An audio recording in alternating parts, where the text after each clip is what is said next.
You know, you were good in Precious. In fact, the Academy thought you were great.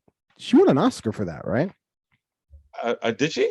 Yeah, she won an Wow. Oscar for that. She came from stand-up comedy. She was in Moesha. I mean, humble beginnings. Very, very talented. And the way that Black people do their thing in the entertainment industry now, especially in film.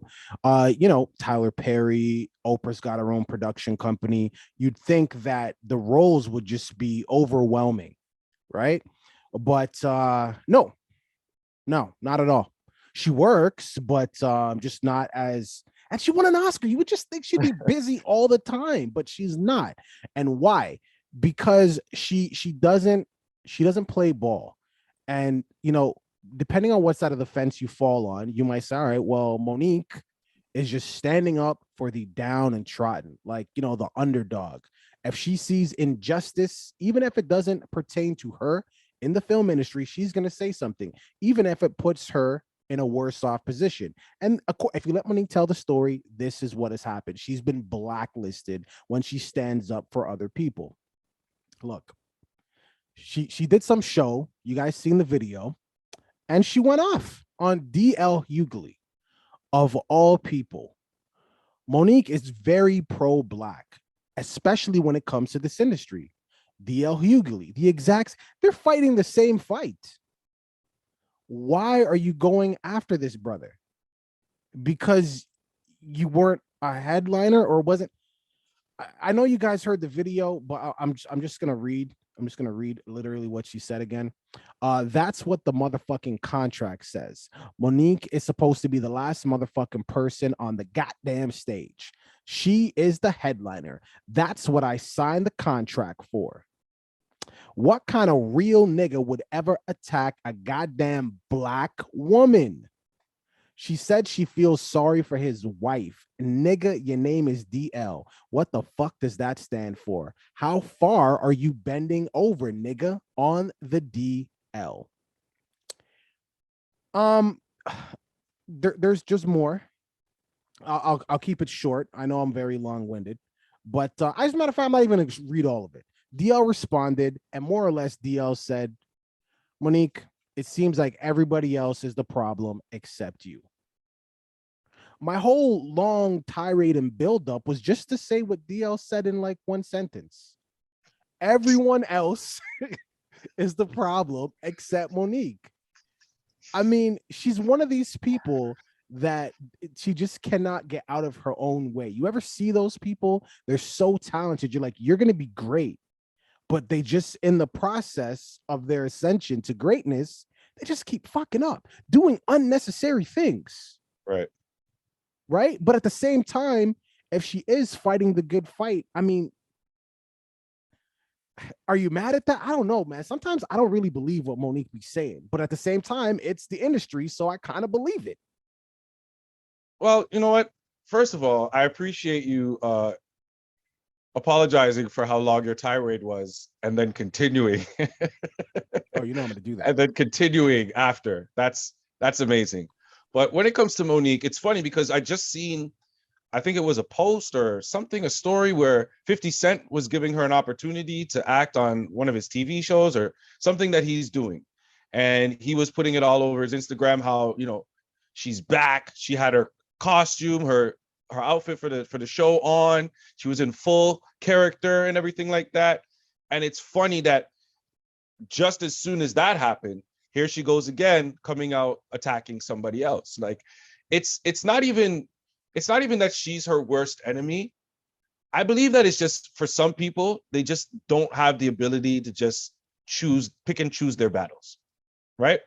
What she needs to learn how to do is pick and choose her battles and not feel like she needs to make every single battle public. It doesn't need to be, especially when it's DL Hughley, you're talking about a show, you guys are on that. Why not just talk to him? Why not just contact him somehow? Get in contact through his agent. Like you guys are going to see each other at some point. You know what I'm saying? Like this is a conversation that you could have with him directly, but you chose to make it a public thing. And I think that's the problem that Monique has.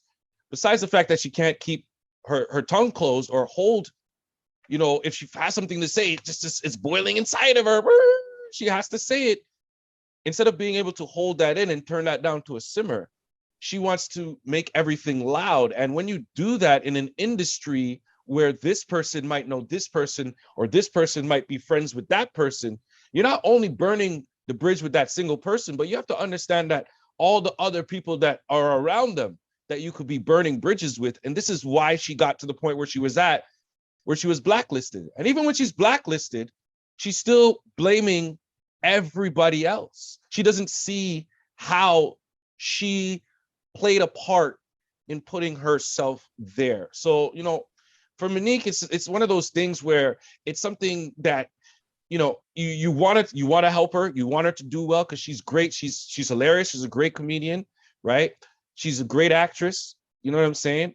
But she keeps putting herself in these positions, and it's hard to feel bad for a person that continues to do that. So that's how I feel. Seriously. I mean, I don't know if Monique, I know she knows the entertainment business. And I think that's why she's being so vocal, because she knows it's a boys club, like you said earlier, you know, friends helping friends out type of thing, right? But if you know that and you despise that, don't work in that industry. You know what I mean? Because the industry is not gonna, you're not gonna change it. It's been running that way very efficiently for a very long time, right or wrong. Like, it's, you are not gonna change it. You're not Rosa Parks. I give you credit for attempting to, you know, to do that. You know what I'm saying? That's awesome. But you're not gonna change it. And you're not the first person to call it out. And you won't be the last. Also, you're not the first person to be blacklisted for calling it out, and you won't be the last. It's very, I don't understand references. Like, when you're in not grade school, but when you're in high school, you're trying to get your first job, right? Like, when you fill out, do a resume, they ask for references. You know, like, these people, can they say nice things about you? It's the same thing.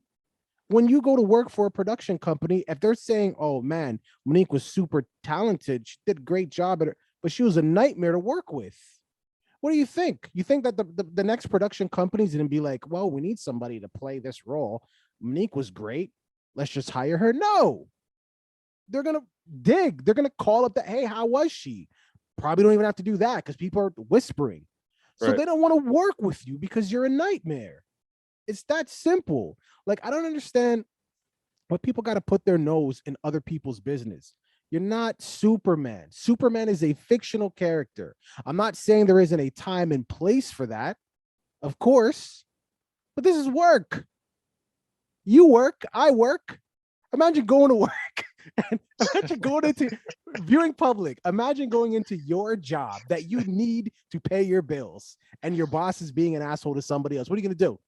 You're going to call out the boss, just F your job, family. They don't need food. We don't need a roof over our head. I am not going to put up with injustice. No, come on. What are you doing? And then to make it even worse, and this, I'm sorry. To make it even worse, to make it even worse, this is why I don't understand. You're calling out this industry, right? All these production companies, DL Hughley, all that stuff. And Charlemagne said it the best when she was trying to get a Netflix special. Why don't you just do it on your own? If these people are blacklisting you, they're so crooked, it's a boys club and blah blah. Why do you, and you are calling it out? You know it's real. Why are you trying so hard to be a part of it? Just do it on your own. Yeah. I don't understand. Just, if it's nasty over here, then let it be nasty over there. You could call it out still, but just don't work over there. Call it out all you want, but stop trying to get them to hire you after calling them out and then being mad when they don't. It's like, nigga, why would I don't want to work with you. What a waste of talent, man. What a waste of talent. And to make it even worse. Oh my! I really thought you had more. I wouldn't be surprised. No, I For do. everybody watching, I just want you to know that I didn't lose my voice. Okay, I did not lose my voice. I do have one. Okay, so I just want to say that. Go ahead. Yo, but to make it even worse, it's like, imagine for a second, right, that you were messing up and you had a manager of no relation to you. It wasn't your wife, your cousin, your brother. No, your manager is probably going to be like, yo, what the fuck are you doing? I need to eat too. Stop. Her manager is her husband. They share a bed. So Yeah. of course her manager is going to encourage all of. That's why a lot of people say that I don't want to say her downfall, like all of it, but what contributed to her being blacklisted is her manager being like, yeah, baby, you tell him. No, any other manager would be like, shut the fuck up, or I'm dropping you as a client. I need to pay my bills too. I mean, if you want to touch on her husband, I don't know. You just said any husband would tell his wife to go ahead and no. I don't think any husband would do that. I think the smart husband who understands how the industry works would tell her not to do that. Would tell her that it's not something you don't need to listen to them, baby. I'm telling you what it is. That's what a real husband would do. I Would think give her that's the what a real confidence that she needs. manager would do, but I That's give understand her your the point. confidence that she doesn't need to listen to it. But he's her manager and her husband, so I guess we're both it's the same way. You know what I mean? Same person in this case. But yeah, I'm talking about in a marriage though. In a marriage, especially in celebrity marriages, that's why there are certain celebrities when there are things said about them that they don't feel it necessary to come out and say things to the world because they have real friends, they have real family, and they probably have real support. And when you have that, you don't have to blurt everything out to the world. Unfortunately, Monique is probably in a situation where it's just her and her husband. That's what I'm assuming. They on an island. I have no choice but to assume that. They on an island. Because if she did have somebody around her that really cared about her, they would have said to her at some point, you gotta stop saying all this shit on don't celebrities have publicists? You gotta stop saying this shit on the radio. You gotta stop saying it to news people. You got to stop saying it on TV. Call them. Yeah, Monique. I'm here. Monique, you failed, man. You failed. You failed in a major way, and you continue to fail. And I'm glad that you have people that support you. That's awesome. I don't want to see you starve. I don't want to see you, totally fall off the face of the earth, but you failed. You truly failed. All right. Viewing public, what are your thoughts here? Does Monique have a point? Or I mean, that's it. That's all I got. Like, I think I'm done. I think I've said everything I had to say on Monique. And another. Okay. All right. Deuces.